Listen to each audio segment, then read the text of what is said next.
So Rogue One is coming out, and we thought we'd show you some interesting things that we found.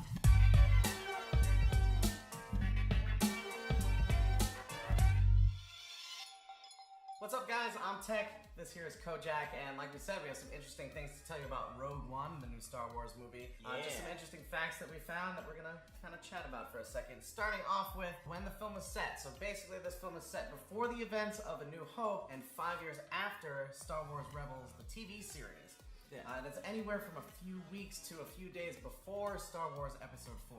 It's interesting that it's following Star Wars Rebels. It's actually a show that I probably should. I've seen some of it, but I haven't had time to really sit down and watch. There's a lot of episodes. It's cool that they're filling in the blanks now with these new kind of standalone movies. Yeah, it's a smart thing to do, because then you don't have to worry that, like, is the trilogy going to be bad? Is only one of the movies going to be good out of the trilogy? Right. Like, are you going to ruin my childhood? It's already ruined. It was my fault.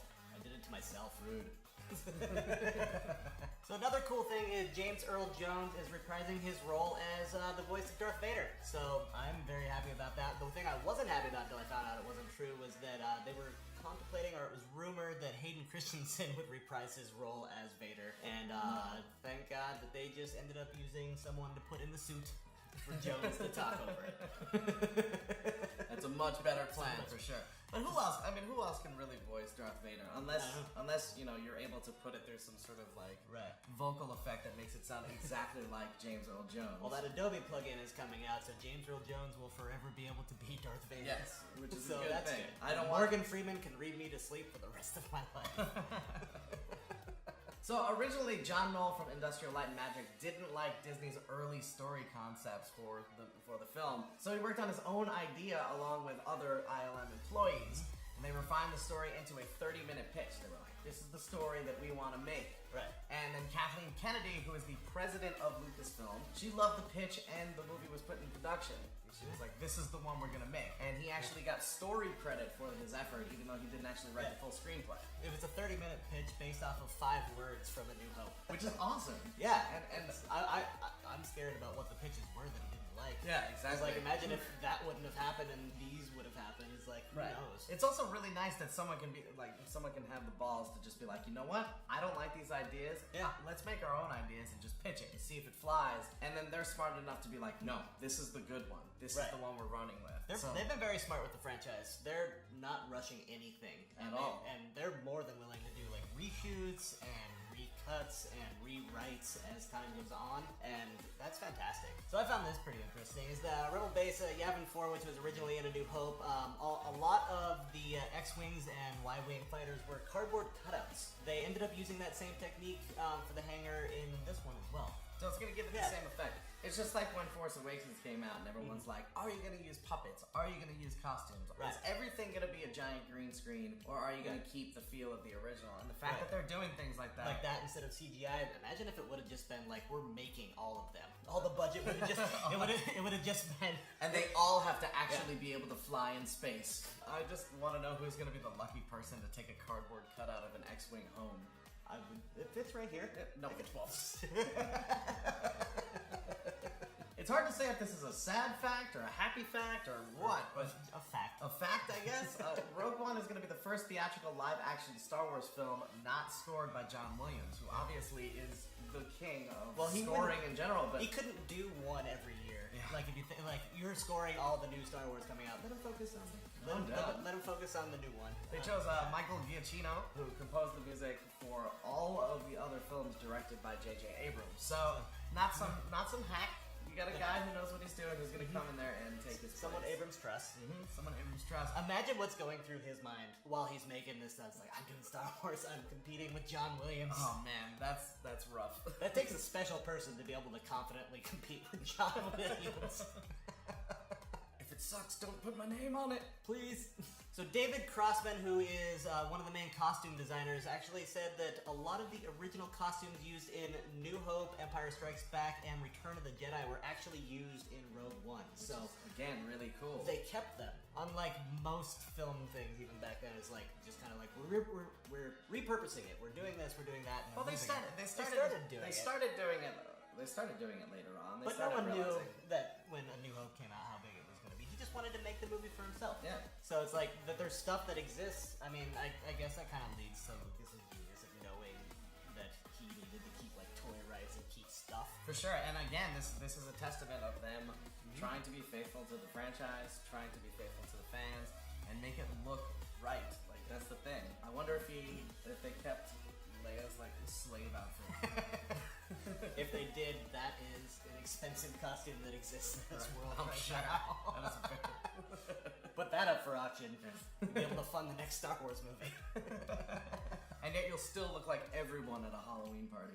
So A New Hope features one shot of the main hero standing outside the Yavin 4 temple, which was filmed at Cardington Sheds in Bedfordshire, England. The Rogue One crew returned to the same location to film not only the exteriors, but this time they also recreated the interior of the Rebel base in that location as well. Once again, going back to keeping it accurate. One of my favorite things about what a lot of directors do and a lot of people who are doing franchises and stuff is they'll put in these little secrets that you can't even notice on film. Like, would we know that the Rebel base was recreated there? Probably not. At a soundstage? Yeah. You wouldn't know, but they just went back to it anyways. Yeah, but then you find out, you're like, wow, this is just really cool. They're trying to keep the memory alive of all this stuff. Well, that's the big thing that they're doing with this is like even the crew that's filming is like, this is where they filmed this, and I'm doing this now, and I couldn't imagine how mind blowing that would be. For sure. Just be like this kid that is now grown up and making Star Wars off of and was like, I've seen this, I've wanted to do this. They're all saying like, if I would have known I would have been doing Star Wars, I would have been planning this like when I was 10. So this is the first Star Wars film ever made without involving C-3PO, which is Anthony Daniels, who's played every single C-3PO, even animated voiceovers and everything like that. Any Star Wars spin-off TV shows, he's always been that, even in video games. So we don't get to see C-3PO or wonder why he has a red arm or anything else. Why his leg is purple or whatever. But it does make sense as per the story, because when we see C-3PO for the first time in A New Hope, they're already in the midst of doing stuff. Like they're already somewhere else. Like it would be a real stretch because they're saying this takes a week to days before A New Hope actually happens. Right. So that being the case, it wouldn't make sense to actually put C-3PO into it. He's just flying across in the background. Right? Somewhere. Yeah, just like he walks in the background for no reason. That wouldn't make any sense. He's just like dancing or like dabbing or whatever in the background. No. I have a C3. I have a PO. C3PO. This is actually really exciting, especially for the Star Wars fans who love the animated series. This is the first time in the franchise that a character created specifically for an animated series will appear in a live-action film. So the character Saw Gerrera, played by Forrest Whitaker, whose eye just keeps drooping further and further the older he gets, but is such an amazing actor, so it's okay. That character actually first appeared on Star Wars The Clone Wars, which is the 2008 series, during the 5th season. And we're finally getting it, which is exciting because there's a lot of really cool characters that are in the animated series. A lot of Jedi that we've never seen before. So much Star Wars to watch, guys. Yeah, there's so much Star Wars.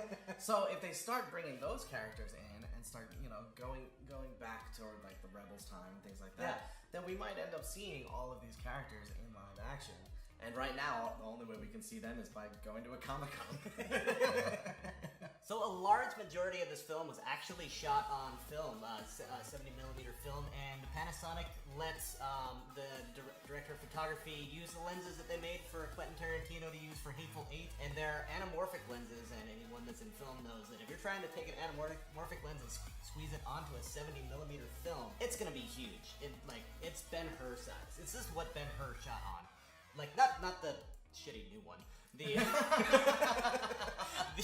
The old awesome one that's just massive. And if you saw Hateful Eight, just like the span of it, all of the shots and how big they were, especially like the sweeping shots of when they were traveling and stuff like that, it makes everything just look big. It's gonna seem physically large just off of how they're doing this. I tried to look up to see how much these lenses were, and I couldn't find them. So now I am scared to find out how much these lenses cost. Yeah, it's basically like a house, but this big. Yeah, this is probably going to be the biggest looking film that they've done so far. Which is exciting because it looks like there's going to be some serious battling in it. Honestly, we're going to see a lot of space battles as well as like hand-to-hand combat stuff. I mean, even Jyn has that really cool weapon that she uses to fight, and she rigorously went through training to learn how to do all that stuff, Yeah. which is awesome. So it's going to be exciting to see that on a huge span. Right. So there's some interesting facts that we have learned about Rogue One. We're excited to see this movie. I'm sure you are excited to see it as well, because otherwise, why the hell did you click on this video?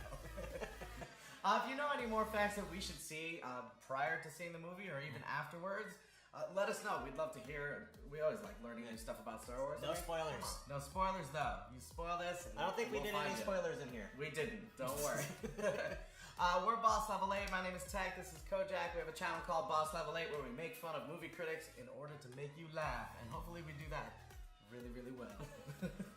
If it's your first time here, make sure you hit that like button and hit that subscribe button to subscribe to Screen Time. We got a bunch of videos coming for you every single week, and we'll see you in the next one.